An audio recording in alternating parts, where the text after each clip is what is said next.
Indian giver बने। कुछ नहीं देकर कुछ पाने की शक्ति। जब पहले यूरोपीय निवासी अमेरिका में रहने गए तो वो अमेरिकी भारतीयों की एक सांस्कृतिक परंपरा देखकर दंग रह गए। मिसाल के तौर पर अगर किसी गोरे आदमी को ठंड लगती थी तो अमेरिकी भारतीय उसे कंबल दे देते थे। श्वेत प्रवासी उसे उपहार मान लेता था और जब अमेरिकी भारतीय कंबल वापस मांगता था तो उसे अक्सर बुरा लग जाता था। अमेरिकी भारतीय को भी बुरा लगता था जब उन्हें पता चलता था कि श्वेत प्रवासी कंबल वापस नहीं करना चाहते हैं।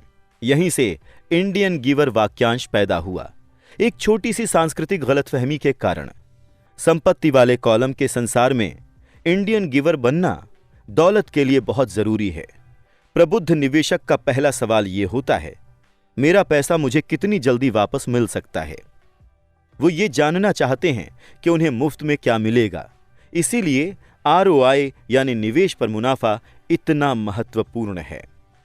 मिसाल के तौर पर मुझे फोरक्लोजर में एक छोटा कॉन्डोमिनियम मिला। ये मेरे घर से कुछ ही ब्लॉक दूर था। बैंक वाले $60,000 चाहते थे और मैंने $50,000 की बोली का आवेदन दे दिया।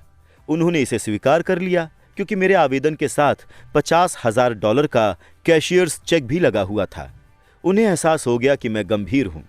ज्यादातर निवेशक कहेंगे, क्या आप बहुत सारा पैसा फंसा तो नहीं रहे थे? क्या इस पर लोन लेना ज्यादा अच्छा तरीका नहीं था? जवाब है, इस मामले में नहीं। मेरी निवेश कंपनी इस कॉन्डोमिनियम का इस्तेमाल जाड़े के महीनों में वेकेशन रेंटल के रूप में करती है। जब स्नोबर्ड एरिजोना आते हैं, ये साल में 4 महीने $2,500 प्रति माह पर किराए में उठता है। बाकी के 8 महीनों में इसका किराया सिर्फ $1,000 आता है। मेरा पैसा लगभग 3 साल में वसूल हो गया। अब मैं इस संपत्ति का मालिक हूं जो हर महीने मुझे अतिरिक्त पैसा देती है। यही शेयरों के साथ किया जाता है। अक्सर मेरा ब्रोकर फोन करके सलाह देता है कि मैं किसी कंपनी के शेयर में काफी बड़ी राशि लगा दूं, क्योंकि उसे लगता है कि कोई ऐसी चीज होने वाली है जिससे उस शेयर का भाव बढ़ जाएगा, जैसे किसी नए प्रोडक्ट की घोषणा। मैं 1 सप्ताह से 1 महीने तक की अवधि के लिए अपना पैसा लगा देता हूं। शेयर का भाव बढ़ने पर मैं अपने शुरुआती पैसे को बाहर निकाल लेता हूं, बचे हुए शेयर छोड़ देता हूं और बाजार के उतार चढ़ाव की चिंता से मुक्त हो जाता हूं, क्योंकि मेरी मूल रकम वापस हो चुकी है और किसी दूसरी संपत्ति पर काम करने को तैयार है। तो मेरा पैसा अंदर जाने के बाद बाहर निकल आता है। लेकिन इसकी वजह से मैं एक ऐसी संपत्ति का मालिक बन जाता हूं जो तकनीकी दृष्टि से मुफ्त होती है। यह सच है कि मैंने कई मौके पर पैसे का नुकसान भी झेला है, लेकिन मैं उतने ही पैसों से खेलता हूं जिसके नुकसान को मैं झेल सकता हूं। मैं कहूंगा कि औसतन 10 निवेशों में से मैं 2-3 पर छक्के मार लेता हूं, जबकि 5-6 में कुछ नहीं होता और 2-3 में घाटा हो जाता है। लेकिन मैं अपने नुकसान सिर्फ उसी पैसे तक सीमित कर लेता हूं जो उस वक्त लगे होते हैं। जो लोग जोखिम से नफरत करते हैं वो अपना पैसा बैंक में रखते हैं। दीर्घकालीन दृष्टि से सुरक्षित बचत शून्य बचत से बेहतर होती है, लेकिन अपना मूलधन वापस निकालने में बहुत समय लगता है और ज्यादातर मामलों में इसके साथ आपको मुफ्त में कुछ नहीं मिलता। मेरे प्रत्येक निवेश में मुझे कोई ना कोई चीज मुफ्त मिलनी चाहिए, जैसे कॉन्डोमिनियम, मिनी स्टोरेज, मुफ्त प्लॉट, मकान, शेयर या ऑफिस की इमारत, और जोखिम सीमित या कम होना चाहिए। कई पुस्तकें पूरी तरह से इस विषय पर समर्पित हैं, इसीलिए मैं इस बारे में यहां बात नहीं करूंगा। मैकडॉनल्ड्स के मशहूर संस्थापक रे क्रॉक हैमबर्गर फ्रेंचाइजी इसलिए नहीं बेचते थे क्योंकि उन्हें हैमबर्गर्स से प्यार था, बल्कि इसलिए बेचते थे क्योंकि उन्हें उस फ्रेंचाइजी के नीचे की रियल एस्टेट मुफ्त में मिलती थी। इसलिए समझदार निवेशकों को निवेश पर लाभ यानी ब्याज दर से आगे तक देखना चाहिए। उन्हें यह देखना चाहिए कि मूलधन वापस निकालने पर उन्हें कौन सी संपत्तियां मुफ्त मिलती हैं। यही वित्तीय बुद्धि है। 8वां, विलासिताएं खरीदने के लिए संपत्तियों का इस्तेमाल करें। एकाग्रता की शक्ति। एक दोस्त का बेटा बहुत खर्चीला था और ऐसा लगता था जैसे वो अपनी जेब में छेद कर रहा हो। 16 साल की उम्र में ही वो अपनी खुद की कार चाहता था। बहाना, सभी मित्रों के माता पिता ने अपने बच्चों को कार खरीद कर दी है। लड़का अपनी बचत में से पैसे निकालकर कार का डाउन पेमेंट देना चाहता था। उसके पिता ने मुझे फोन किया और फिर सलाह लेने के लिए मुझसे मिलने आए। क्या आप सोचते हैं कि मुझे उसे ऐसा करने देना चाहिए या मैं भी दूसरे पिताओं की तरह उसे कार खरीद कर दे दूं? मैंने जवाब दिया, इससे कुछ समय के लिए तो दबाव कम हो जाएगा, लेकिन भविष्य के लिए वो कौन सा सबक सीखेगा? क्या आप कार का मालिक बनने की उसकी इस इच्छा का इस्तेमाल करके उसे कुछ सीखने के लिए प्रेरित कर सकते हैं? अचानक उसके दिमाग की बत्ती जल गई और वो तेजी से घर की ओर चला गया। 2 महीने बाद मैं अपने मित्र से दोबारा मिला। मैंने पूछा, क्या आपके बेटे को नई कार मिल गई? नहीं, उसे नहीं मिली, लेकिन मैंने उसे कार के लिए $3000 दे दिए। मैंने उससे कहा कि वो अपने कॉलेज मनी के बजाय मेरे पैसों का इस्तेमाल करे। वाह, ये तो आपकी उदारता है, मैंने कहा। दरअसल ऐसा कुछ नहीं है, पैसे के साथ एक शर्त जुड़ी है। शर्त क्या है? मैंने पूछा।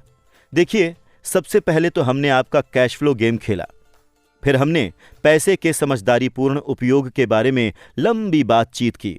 उसके बाद मैंने उसे द वॉल स्ट्रीट जर्नल की सदस्यता दिला दी और शेयर बाजार पर कुछ पुस्तकें भी दिला दी। फिर क्या हुआ? मैंने पूछा। शर्त क्या थी? मैंने उससे कहा कि वो $3000 उसके थे, लेकिन वो उस पैसे से सीधे कार नहीं खरीद सकता था। वो उसका इस्तेमाल करके किसी शेयर ब्रोकर को खोजने और शेयर खरीदने बेचने में कर सकता था। एक बार जब वो उस $3000 को 6000 कर लेगा तो फिर वो उसमें से कार खरीद सकता है और बाकी का $3000 उसके कॉलेज फंड में चला जाएगा। और परिणाम क्या हुआ? मैंने पूछा। देखिए, अपने शेयर व्यापार में वो शुरुआत में तो खुशकिस्मत रहा, लेकिन कुछ दिनों बाद काफी रकम गंवा दी। फिर उसकी सच्ची रुचि जागी। आज मैं कहूंगा कि उसके $2000 कम हो चुके हैं, लेकिन उसकी दिलचस्पी आसमान छू रही है। उसने मेरी खरीद कर दी हुई सारी पुस्तकें पढ़ ली हैं और अब वो अधिक पुस्तकें लाने के लिए लाइब्रेरी जाता है। वो उत्साह से द वॉल स्ट्रीट जर्नल पढ़ता है और सूचकों पर नजर रखता है। उसके पास सिर्फ $1000 बचे हैं, लेकिन उसकी दिलचस्पी और ज्ञान आसमान छू रहे हैं। वो जानता है कि अगर ये बचे हुए पैसे चले गए तो उसे 2 साल तक पैदल चलना होगा, लेकिन उसे अब उसकी कोई परवाह नहीं है। वो तो कार लेने में रुचि भी नहीं दिखाता है, क्योंकि उसे एक ज्यादा मजेदार खेल मिल गया है। मैंने पूछा, अगर वो सारा पैसा गंवा दे तो क्या होगा? तब की तब देखी जाएगी। मैं तो यही चाहूंगा कि वो हर चीज अभी गंवा दे, बजाय इसके कि वो हमारी उम्र में आकर हर चीज गंवाने का जोखिम ले। और इसके अलावा मेरी समझ से मैंने उसकी शिक्षा पर अब तक जितने पैसे खर्च किए हैं, उनमें यही $3000 सबसे सार्थक रहे हैं। वो जो सीख रहा है वो जीवन भर उसके काम आएगा और ऐसा लगता है कि अब वो पैसे की शक्ति का सम्मान करने लगा है। जैसा मैंने पहले कहा था, अगर कोई व्यक्ति आत्म अनुशासन की शक्ति में माहिर नहीं बन सकता तो अमीर बनने की कोशिश नहीं करना ही सबसे अच्छा है। मैं ऐसा इसलिए कहता हूं क्योंकि हालांकि संपत्ति वाले कॉलम से कैश फ्लो विकसित करने की प्रक्रिया सिद्धांततः आसान है, लेकिन पैसे को सही इस्तेमाल की दिशा दिखाने का मानसिक संयम मुश्किल साबित होता है। बाहरी प्रलोभनों के कारण आज के उपभोक्ता जगत में ये ज्यादा आसान होता है कि पैसे को खर्च करने वाले कॉलम में उड़ा दिया जाए।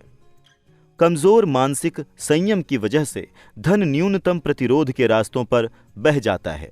यही गरीबी और वित्तीय संघर्ष का कारण है। आगे का उदाहरण ये दिखाता है कि अधिक धन बनाने की खातिर धन को दिशा देने के लिए वित्तीय बुद्धि की जरूरत होती है। अगर हम 100 लोगों को साल की शुरुआत में $10,000 दें तो मेरे हिसाब से साल के अंत में यह होगा 80 के पास कुछ भी नहीं बचेगा। दरअसल कई तो उस पैसे से नई कार, फ्रिज, इलेक्ट्रॉनिक उपकरण या वेकेशन का डाउन पेमेंट देकर ज्यादा कर्ज में डूब जाएंगे। दूसरा ये होगा कि 16 उस $10,000 को 5 से 10% बढ़ा लेंगे और उनमें से 4 लोग इसे बढ़ाकर 20,000 या $1,000,000 कर लेंगे।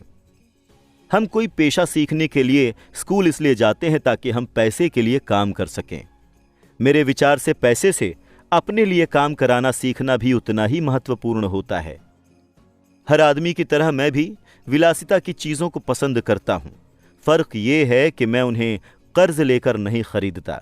ये तो आस पड़ोसियों की बराबरी करने का जाल है। जब मैं पोर्श खरीदना चाहता था तो आसान राह ये होती कि मैं अपने बैंकर को फोन करके कर्ज ले लेता। दायित्व वाले कॉलम में ध्यान केंद्रित करने का विकल्प चुनने के बजाय मैंने संपत्ति वाले कॉलम में ध्यान केंद्रित करने का विकल्प चुना। अब तो मुझे आदत पड़ चुकी है कि मैं उपभोग की इच्छा का इस्तेमाल इस तरह करता हूं ताकि ये निवेश करने की मेरी वित्तीय प्रतिभा को प्रेरित और प्रोत्साहित करे। आजकल अपनी मनचाही चीजें पाने के लिए लोग पैसे कमाने के बजाय पैसे उधार लेने पर ध्यान केंद्रित करते हैं। ये रास्ता अल्पकाल में तो आसान होता है, लेकिन दीर्घकाल में ज्यादा मुश्किल साबित होता है। ये एक ऐसी बुरी आदत है जिसमें हम फंस चुके हैं, व्यक्तिगत तौर पर भी और देश के रूप में भी। याद रखें, आसान राह अक्सर मुश्किल बन जाती है और मुश्किल राह अक्सर आसान बन जाती है। आप खुद को और अपने प्रियजनों को जितनी जल्दी धन का मालिक बनने के लिए प्रशिक्षित कर सकते हैं, उतना ही बेहतर है। धन बहुत बड़ी ताकत है। दुर्भाग्य से लोग धन की शक्ति का इस्तेमाल अपने खिलाफ करते हैं। अगर आपकी वित्तीय बुद्धि कम है तो पैसा आपको जमीन पर पटक देगा, वो आपसे ज्यादा चतुर होगा। अगर पैसा आपसे ज्यादा चतुर है तो आप जीवन भर इसके लिए काम करेंगे। धन का मालिक बनने के लिए आपको इससे ज्यादा चतुर होने की जरूरत है। फिर पैसा वही करेगा जैसा आप उससे करने को कहेंगे। यह आपकी आज्ञा का पालन करेगा। इसका गुलाम बनने के बजाय आप इसके मालिक होंगे। इसी में वित्तीय समझदारी है। 9, नायक चुने, मिथक की शक्ति।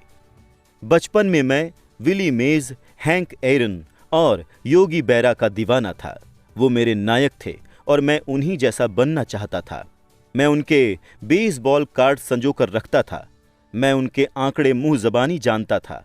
आरबीआई, ईआरए, उनके बैटिंग औसत, वो कितना कमाते थे और वो माइनर लीग से ऊपर कैसे आए।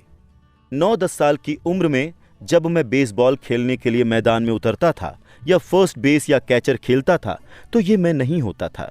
मैं तो मशहूर बेसबॉल खिलाड़ी होने का नाटक करता था। ये वो बहुत शक्तिशाली तरीका है जिससे हम सीखते हैं, लेकिन प्रायः वयस्क बनने के बाद हम इसे खो देते हैं। हम अपने नायकों को खो देते हैं। आज मैं अपने घर के पास छोटे बच्चों को बास्केटबॉल खेलते देखता हूं। मैदान में वो छोटे जॉनी नहीं होते हैं, वो तो अपना प्रिय बास्केटबॉल नायक होने का नाटक कर रहे होते हैं। नायकों की नकल या अनुकरण करना सीखने का सचमुच शक्तिशाली तरीका है। बड़े होने के बाद आज मेरे नए नायक हैं, मेरे गोल्फ नायक हैं और मैं उनके शॉट की नकल करता हूं तथा उनके बारे में हर चीज पढ़ने की पूरी कोशिश करता हूं। मेरे Donald Trump, Warren Buffett, Peter lynch, George Soros और जिम रॉजर्स जैसे नायक भी हैं। मैं उनके आंकड़े उसी तरह जानता हूं जिस तरह के बचपन में मैं अपने बेसबॉल नायकों के ईआरए यानी कि अर्न्ड रन एवरेज और आरबीआई रन्स बैटेड इन जानता था। वॉरेन बफे जिसमें निवेश करते हैं, मैं उसकी निगरानी करता हूं और मैं बाजार संबंधी उनके दृष्टिकोण के बारे में सब कुछ पढ़ने की कोशिश करता हूं तथा इस बारे में भी जानना चाहता हूं कि वो शेयर कैसे चुनते हैं। इसके अलावा मैं डोनाल्ड ट्रंप के बारे में पढ़ता हूं और ये पता लगाने की कोशिश करता हूं कि वो कैसे सौदेबाजी करते हैं तथा सौदों को अंजाम देते हैं। जिस तरह मैदान में बेसबॉल में बैटिंग करने जाते समय मैं दरअसल अपनी भूमिका में नहीं होता था, उसी तरह जब मैं बाजार में होता हूं या सौदेबाजी कर रहा होता हूं तो मैं अवचेतन रूप से ट्रंप के साहस की नकल कर रहा होता हूं, या किसी प्रवृत्ति का विश्लेषण करते समय मैं उसे वॉरेन बफे की नजरों से देखता हूं। नायक होने से हम अपनी छिपी हुई प्रतिभा के एक जबरदस्त स्रोत का दोहन करते हैं, लेकिन नायक हमें प्रेरित करने से भी ज्यादा काम करते हैं। नायक चीजों को आसान दिखाते हैं। चीजें आसान दिखने के कारण हम भी उन्हीं जैसा बनना चाहते हैं। अगर वो ये कर सकते हैं तो मैं भी कर सकता हूं। जब निवेश की बात आती है तो बहुत सारे लोग इसे मुश्किल बनाकर पेश करते हैं। इसके बजाय ऐसे नायक खोजें जो इसे आसान बनाते हों। 10वां, सिखाओ और आपको मिलेगा, देने की शक्ति। मेरे दोनों डैडी शिक्षक थे। मेरे अमीर डैडी ने मुझे एक सबक सिखाया जो जीवन भर मेरे साथ रहा है, परोपकारी बनने या देने की आवश्यकता। मेरे शिक्षित डैडी ने अपना बहुत सा समय और ज्ञान तो दिया, लेकिन पैसा कभी दान में नहीं दिया। वो आमतौर पर कहते थे कि जब उनके पास थोड़ा अतिरिक्त पैसा आ जाएगा तब वो दान देंगे, लेकिन जाहिर है कि उनके पास शायद ही कभी अतिरिक्त पैसा आया हो। मेरे अमीर डैडी शिक्षा के साथ साथ पैसे भी दान में देते थे। वो टाइदिंग या दशमांश दान में दृढ़ता से यकीन रखते थे। वो हमेशा कहते थे, अगर आपको कुछ चाहिए तो आपको इसे पहले देने की जरूरत है। जब उनके पास पैसे की कमी रहती थी, तब भी वो अपने चर्च या अपनी पसंदीदा परोपकारी संस्था को पैसे दान में देते थे।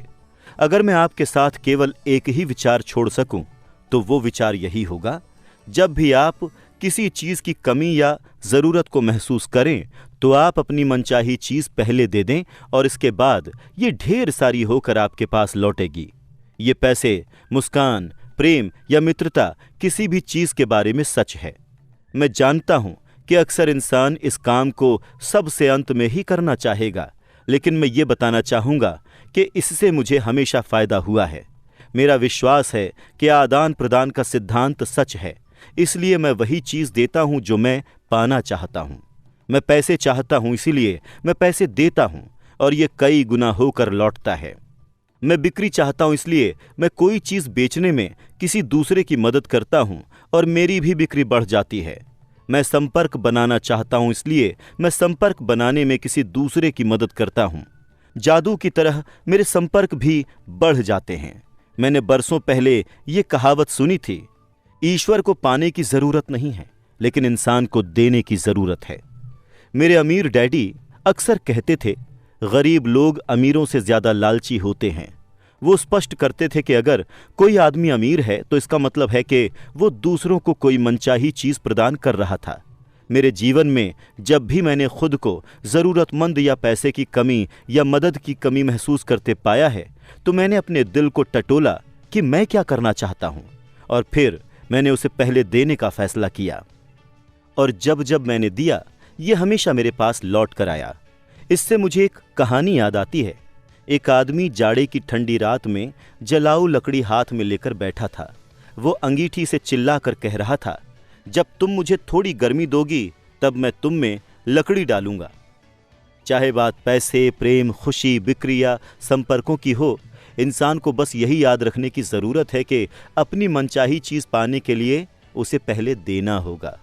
मैं क्या चाहता हूं और मैं इसे किसी दूसरे को कैसे दे सकता हूं, अक्सर ये सोचने भर से ही वरदानों की बौछार शुरू हो जाती है। जब भी मैं महसूस करता हूं कि लोग मेरी तरफ देखकर मुस्कुरा नहीं रहे हैं, तो मैं मुस्कुराने लगता हूं और हेलो कहने लगता हूं। जादू की तरह मेरे आसपास अचानक बहुत से मुस्कुराने वाले लोग जमा हो जाते हैं। ये सच है कि आपका संसार आपका ही आईना होता है। इसीलिए मैं कहता हूं, सिखाओ और आपको मिलेगा। मैंने पाया है कि सीखने की इच्छा रखने वाले लोगों को मैं जितना ज्यादा सिखाता हूं, मैं भी उतना ही ज्यादा सीखता हूं। अगर आप धन के बारे में सीखना चाहते हो तो इसे किसी दूसरे को सिखाएं। ऐसा करने पर आपके दिमाग में नए विचारों और फॉर्मूलों का सैलाब आ जाएगा। ऐसे समय रहे हैं जब मैंने दिया तो था, लेकिन कुछ वापस नहीं लौटा, या जो मुझे मिला वो नहीं था जो मैं चाहता था।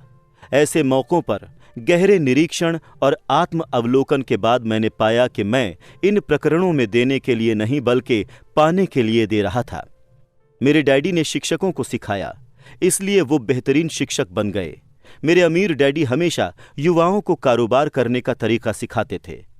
पीछे पलटकर देखने पर मैं पाता हूं कि अपने ज्ञान को उदारता से बांटने की वजह से ही वो ज्यादा चतुर बने। इस संसार में ऐसी शक्तियां हैं जो हमसे बहुत ज्यादा चतुर हैं। आप वहां अपने दम पर पहुंच सकते हैं, लेकिन उन शक्तियों की मदद से ये काम कहीं अधिक आसान हो जाता है। इसके लिए आपको तो बस इतना ही करना है कि आप उदार रहें, और वो शक्तियां भी आपके प्रति उदार रहेंगी। अध्ययन सत्र, अध्याय 8, सबक 8, शुरुआत करना। सार। बेहतरीन सौदे खोजना आसान है। ये साइकिल चलाने जैसा है। थोड़ा डगमगाने के बाद यह आसान हो जाता है, लेकिन जब पैसे की बात आती है तो उस डगमगाने से गुजरने के लिए संकल्प की जरूरत होती है।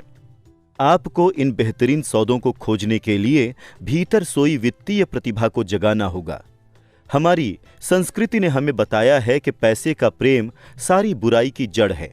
हमें केवल एक पेशा खोजने और कड़ी मेहनत करने भर की जरूरत है, और जब हम बूढ़े होंगे तो सरकार हमारी परवाह कर लेगी। संदेश अब भी कड़ी मेहनत करने, पैसे कमाने और इसे खर्च करने का है, और जब हमारे पास पैसे कम पड़ जाएं तो हम हमेशा पैसे उधार ले सकते हैं, और इसीलिए हम में से इतने सारे लोगों के भीतर हमारी वित्तीय प्रतिभा सोई हुई है। लेकिन हमें जीवन के मिलियन डॉलर सौदों को खोजने के लिए उस वित्तीय प्रतिभा को जगाना होगा। नौकरी खोजना और पैसे के लिए काम करना कहीं ज्यादा आसान होता है, लेकिन ये दौलत का मार्ग नहीं है। अगर आप जनसाधारण के खिलाफ जाना चाहते हैं तो रॉबर्ट उस विचार प्रक्रिया को बताते हैं जिससे वो हर दिन गुजरते हैं। 10 कदम जिनका इस्तेमाल आप अपनी वित्तीय प्रतिभा को जागृत करने के लिए कर सकते हैं। आप जिन्हें चाहते हो उनका अनुसरण करें या अपने खुद के बना लें। आपकी वित्तीय प्रतिभा इस काम के काबिल है। पहला, वास्तविकता से बड़ा कारण खोजें। आत्मा की शक्ति। कई लोग अमीर या वित्तीय दृष्टि से स्वतंत्र तो बनना चाहते हैं, लेकिन वो इसलिए दूर मुड़ जाते हैं क्योंकि वहां पहुंचने की राह बहुत मुश्किल नजर आती है। किसी भावी ओलंपिक तैराक की तरह जो पूल में घंटों मेहनत करने के लिए समय और सामाजिक कार्यक्रमों की कुर्बानी देती है और कड़ा अध्ययन करती है। लोगों को बाधाओं के पार झांकने के लिए एक शक्तिशाली, स्पष्ट लक्ष्य या कारण की जरूरत होती है। कारण या उद्देश्य इच्छाओं या नहीं चाहता हूं का मिश्रण है। अमीर बनने की इच्छा के पीछे के रॉबर्ट के कारण की तरह। सबसे पहले उनके नहीं चाहता हूं क्योंकि वो चाहतों को उत्पन्न करते हैं। वो अपने पूरे जीवन काम नहीं करना चाहते थे। वो अपने माता पिता के विपरीत नौकरी की सुरक्षा नहीं चाहते थे और उपनगरों में घर नहीं चाहते थे। वो कर्मचारी नहीं बनना चाहते थे और अपने करियर पर काम करने में व्यस्त नहीं रहना चाहते थे। प्रियजनों के साथ समय बिताने की कीमत पर सिर्फ इसलिए ताकि उनकी मृत्यु पर उनकी मेहनत के फल सरकार ले ले, जैसा उनके पिता के साथ हुआ था। वो क्या चाहते हैं? रॉबर्ट चाहते हैं कि युवावस्था में ही संसार की यात्रा करने के लिए वो आजाद हों और वो जीवन शैली जी सकें जिससे वो प्रेम करते हैं। वो आजाद रहना चाहते हैं और अपने समय पर नियंत्रण रखना चाहते हैं। वो चाहते हैं कि उनका पैसा उनकी खातिर काम करे। अमीर बनने के पीछे रॉबर्ट की तरह आपके पास भी पर्याप्त शक्तिशाली भावनात्मक कारण होने चाहिए, क्योंकि झटकों या असफलताओं में वही आपको इस राह पर कायम रखेंगे। रॉबर्ट ने कई बार पैसे गंवाए हैं, लेकिन उन्होंने अपनी यात्रा इसलिए जारी रखी क्योंकि उनका कारण पर्याप्त शक्तिशाली था। वो 40 साल तक स्वतंत्र होना चाहते थे, लेकिन वो 47 के होने पर ही लक्ष्य तक पहुंच पाए। अमीर बनना आसान नहीं था, लेकिन यह मुश्किल भी नहीं था।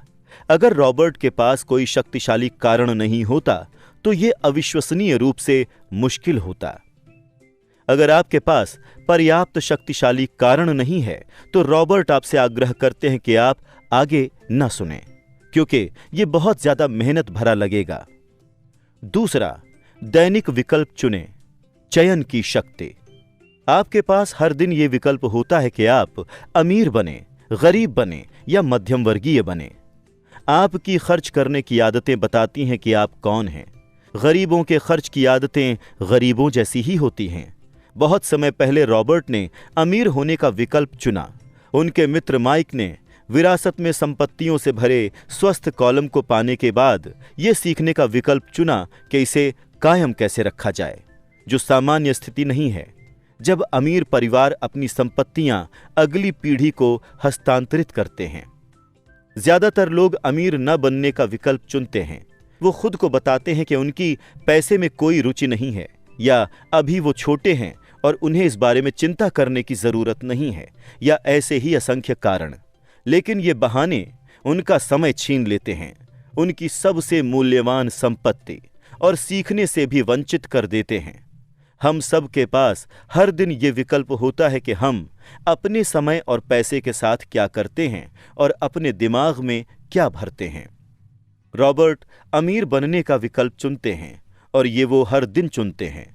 वो लोगों से आग्रह करते हैं कि वो पहले शिक्षा में निवेश करें, क्योंकि हमारा मस्तिष्क हमारा सबसे शक्तिशाली साधन है। एक बार जब हम पर्याप्त बड़े बन जाते हैं तो हम सभी के पास ये चुनने का विकल्प होता है कि हम अपने मस्तिष्क में क्या भरें। लेकिन सीखने में निवेश करने का विकल्प चुनने के बजाय ज्यादातर लोग बस निवेश खरीदते रहते हैं। अपने सीखने की प्रक्रिया को जारी रखने के लिए रॉबर्ट हर साल कम से कम 2 सेमिनारों में जाते हैं। सन 1973 में वो 3 दिनों के सेमिनार में गए, जिसमें बिना डाउन पेमेंट दिए रियल एस्टेट खरीदने के तरीके बताए गए थे। उन्होंने सेमिनार पर $385 खर्च किए और इस सेमिनार की बदौलत उन्होंने कम से कम $2 मिलियन बनाए और बाकी जीवन काम न करने में सक्षम भी हुए। रॉबर्ट सीडी और ऑडियो बॉक्स भी पसंद करते हैं ताकि वो सुनने के बाद उसकी समीक्षा कर सकें। एक बार वो एक निवेशक की बातों से असहमत थे, लेकिन उसकी सीडी 20 बार सुनने के बाद आखिरकार उनकी समझ में आया कि उस आदमी ने जो कहा था वो क्यों कहा था। वो इसे इसलिए समझ पाए क्योंकि उन्होंने अपना दिमाग खुला रखा।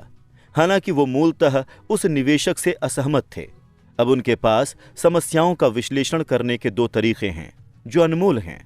रॉबर्ट ने दूसरे लोगों को पढ़ने और सुनने का विकल्प ये पता लगाने के लिए चुना कि कई लोग क्या सोचते हैं, डोनाल्ड ट्रंप से जॉर्ज सोरोस तक।